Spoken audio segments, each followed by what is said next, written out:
militer Rusia melancarkan serangan udara ke kota Zaporizhia, Ukraina, yang menyebabkan puluhan warga sipil terluka. Otoritas setempat melaporkan bahwa serangan tersebut terjadi pada Rabu, 17 Desember 2025, waktu setempat dan berdampak pada sejumlah kawasan permukiman serta fasilitas sipil. Insiden ini kembali menyoroti situasi keamanan yang rapuh di wilayah selatan Ukraina, khususnya di Zaporizhia, kota industri strategis yang kerap menjadi sasaran serangan sejak dimulainya invasi Rusia pada Februari 2022. Data dan kronologi serangan. Dilansir Reuters, Kamis, 18 Desember 2025, Kepala Administrasi Militer Regional Zaporizhia, Ivan Fedorov, menyatakan bahwa sedikitnya 32 orang mengalami luka-luka akibat serangan udara tersebut. Menurut Fedorov, seluruh korban berasal dari kalangan warga sipil yang tinggal di kota itu. Layanan penyelamatan sebelumnya melaporkan jumlah korban sementara sebanyak 30 orang. Dari jumlah tersebut, 5 diantaranya merupakan anak-anak.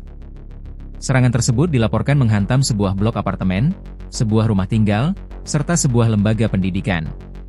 Petugas darurat dikerahkan ke sejumlah titik terdampak untuk mengevakuasi korban, memberikan pertolongan pertama, serta menangani kerusakan bangunan. Hingga laporan ini disusun, belum ada informasi resmi mengenai korban jiwa. Kondisi kota Zaporizhia. Zaporizhia dikenal sebagai salah satu kota industri paling penting di Ukraina. Kota ini menjadi pusat industri metalurgi, manufaktur otomotif, serta lokasi pembangkit listrik tenaga nuklir Zaporizhia, yang merupakan pembangkit nuklir terbesar di Eropa. Sebelum pecahnya perang, Zaporizhia memiliki populasi sekitar 710.000 jiwa. Kota ini terletak sekitar 27 km dari garis depan pertempuran, menjadikannya berada dalam jangkauan serangan jarak jauh. Sejak invasi Rusia dimulai pada Februari 2022, Zaporizhia telah berulang kali menjadi sasaran serangan, baik melalui serangan udara maupun serangan menggunakan drone dan rudal. Kondisi ini menyebabkan tekanan berkelanjutan terhadap infrastruktur sipil dan kehidupan warga setempat. Pernyataan resmi otoritas Ukraina. Ivan Fedorov menyampaikan bahwa serangan terbaru tersebut kembali menargetkan kawasan permukiman, sehingga berdampak langsung pada warga sipil. Ia menegaskan bahwa aparat setempat terus melakukan pendataan terhadap korban dan kerusakan yang ditimbulkan. Pihak berwenang Ukraina belum merinci jenis senjata yang digunakan dalam serangan tersebut. Namun, serangan udara Rusia dalam beberapa bulan terakhir kerap melibatkan penggunaan drone dan rudal jarak jauh.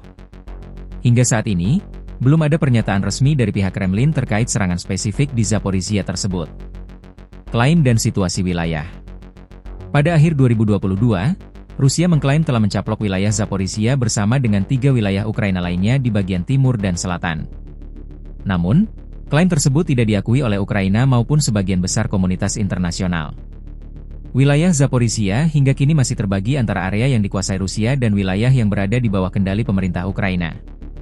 Situasi ini membuat kota Zaporizhia berada dalam kondisi rawan, meskipun tidak sepenuhnya berada di garis depan pertempuran. Konteks diplomatik dan internasional. Serangan terbaru ini terjadi di tengah upaya diplomatik yang terus berlangsung terkait konflik Ukraina. Amerika Serikat dilaporkan tengah mendesak Ukraina untuk mempertimbangkan syarat-syarat perdamaian tertentu guna menghentikan pertempuran. Dorongan tersebut menuai beragam tanggapan. Sejumlah pengamat menilai bahwa usulan tersebut berpotensi menguntungkan Kremlin, sementara pihak lain menekankan pentingnya mengakhiri konflik yang telah berlangsung hampir 3 tahun dan menimbulkan dampak kemanusiaan luas.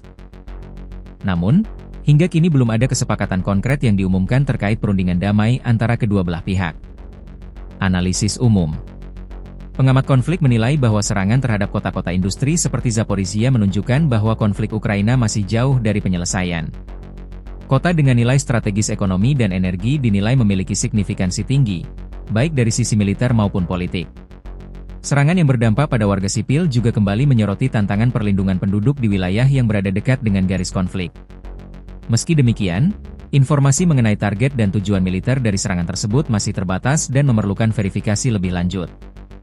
Di sisi lain, meningkatnya tekanan internasional untuk mendorong jalur diplomasi menunjukkan adanya keinginan global untuk mengurangi eskalasi. Namun, perbedaan kepentingan dan posisi politik kedua pihak membuat proses tersebut berjalan lambat. Serangan udara Rusia ke Zaporizhia yang melukai puluhan warga sipil kembali mempertegas dampak konflik terhadap kehidupan masyarakat Ukraina. Sebagai kota industri penting yang berada dekat garis depan, Zaporizhia terus menghadapi risiko keamanan tinggi. Sementara upaya diplomasi terus dibicarakan di tingkat internasional, situasi di lapangan menunjukkan bahwa warga sipil masih menanggung beban besar dari konflik yang belum menemukan titik akhir.